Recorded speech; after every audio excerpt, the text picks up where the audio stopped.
संसदता संपादकीय गति 110 शब्द प्रति मिनट। Be ready. 3, 2, 1 स्टार्ट। गर्मी बढ़ने के साथ ही देश के ज़्यादातर राज्यों में बिजली संकट भी गहरा गया है। पिछले कई दिनों से जो हालात बने हुए हैं वे स्थिति की गंभीरता बताने के लिए काफ़ी हैं। इस वक्त ज़्यादातर राज्य पर्याप्त बिजली नहीं मिलने की शिकायत कर रहे हैं। वैसे भी गर्मी के मौसम में बिजली की मांग बढ़ जाती है, लेकिन विडंबना यह है कि सब जानते बूझते भी सरकारें समय रहते ऐसे मुकम्मल बंदोबस्त नहीं करती जिससे बिजली संकट खड़ा न हो। आखिर ऐसी नौबत क्यों आने दी जाती है कि 10-10 घंटे की बिजली कटौती करनी पड़ जाए, जब पता है कि गर्मी के दिनों में बिजली की मांग बढ़ेगी। तो पहले ही से इसके लिए तैयारियां क्यों नहीं की जाती। ऐसा भी नहीं कि पहली बार बिजली की कमी का ऐसा संकट खड़ा हुआ है, लेकिन दुख की बात यह है कि हमने पूर्व के संकटों से कोई सबक नहीं लिया।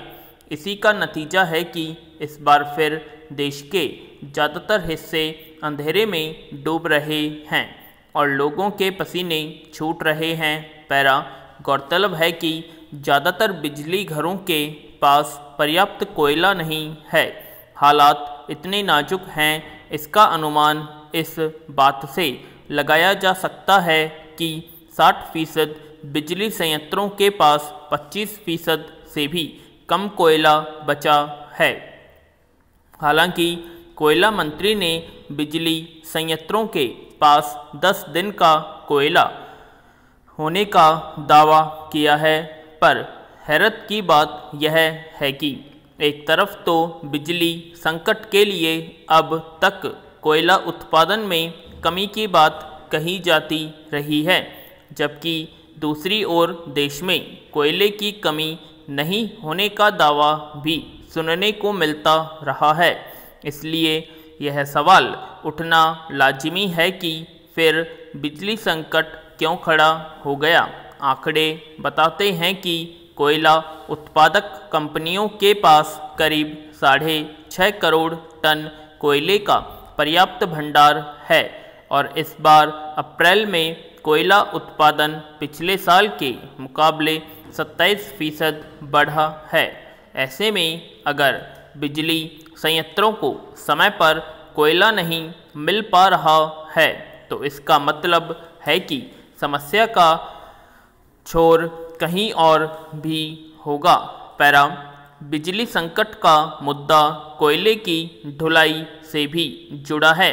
कोयला कंपनियों की शिकायत रही है कि राज्य उन्हें ढुलाई का भाड़ा नहीं देते और राज्यों पर यह रकम 15,500 करोड़ रुपए से ज़्यादा बकाया है। अगर ऐसा है तो साफ है कि यह केंद्र, राज्यों और कोयला उत्पादक कंपनियों के बीच का मसला है, पर यह कोई ऐसा जटिल मसला भी नहीं है जो सुलझाया न जा सके। लेकिन सिर्फ ढुलाई के भाड़े को लेकर समस्या बड़ी होती जा रही है, तो यह गंभीर बात है। विराम। हालांकि बिजली घरों तक कोयला पहुंचाने के लिए रेलवे ने कमर कसी है।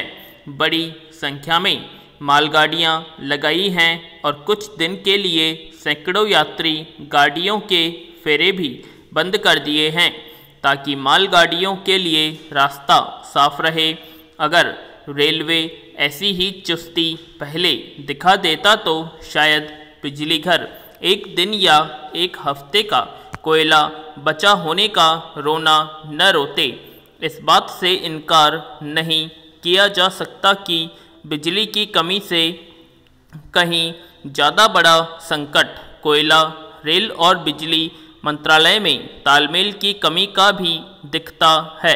वरना जब कंपनियों के पास कोयला भी पर्याप्त है, रेलवे के पास भरपूर संसाधन और क्षमता है और बिजली घर भी उत्पादन में पीछे नहीं है, तो फिर क्यों देश अंधेरे में डूबने को मजबूर है।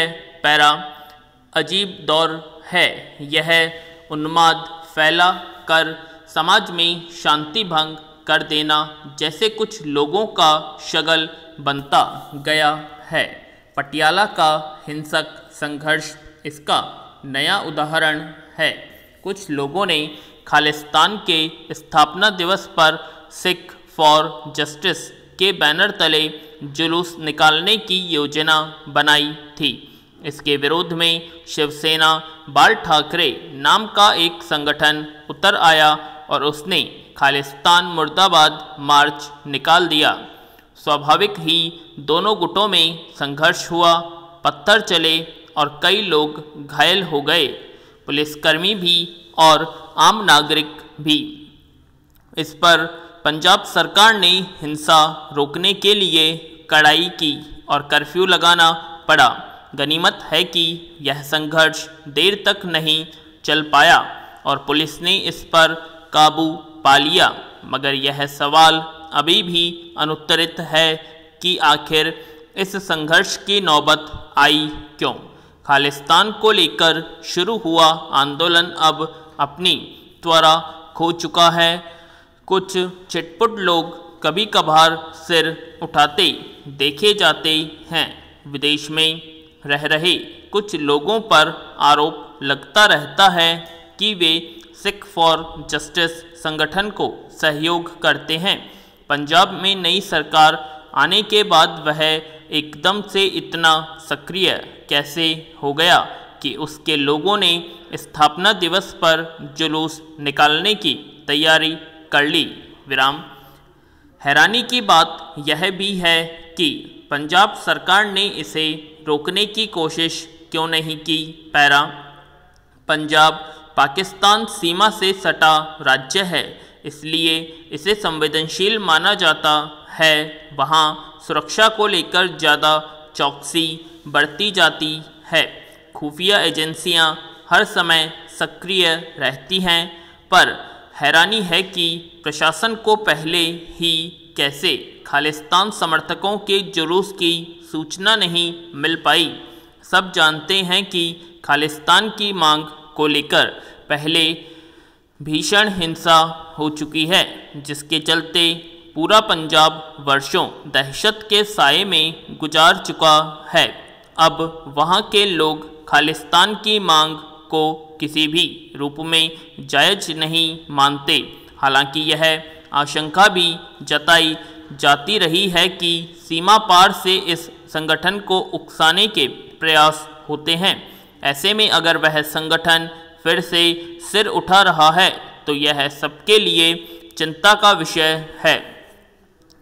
यह ठीक है कि पंजाब में आम आदमी पार्टी की पहली बार सरकार बनी है, इसलिए उसे वहाँ कानून व्यवस्था संभालने में कुछ अड़चनें आ रही होंगी, मगर इस तर्क पर भगवंत मान सरकार अपनी कमजोरियों पर पर्दा नहीं डाल सकती। पैरा पंजाब चुनाव से पहले आम आदमी पार्टी के संयोजक अरविंद केजरीवाल पर आरोप लगा था कि वे खालिस्तान आंदोलन से जुड़े लोगों के संपर्क में रहते हैं। इस आरोप का सीधे खंडन करने के बजाय उन्होंने घुमा फिरा कर जवाब दिया था।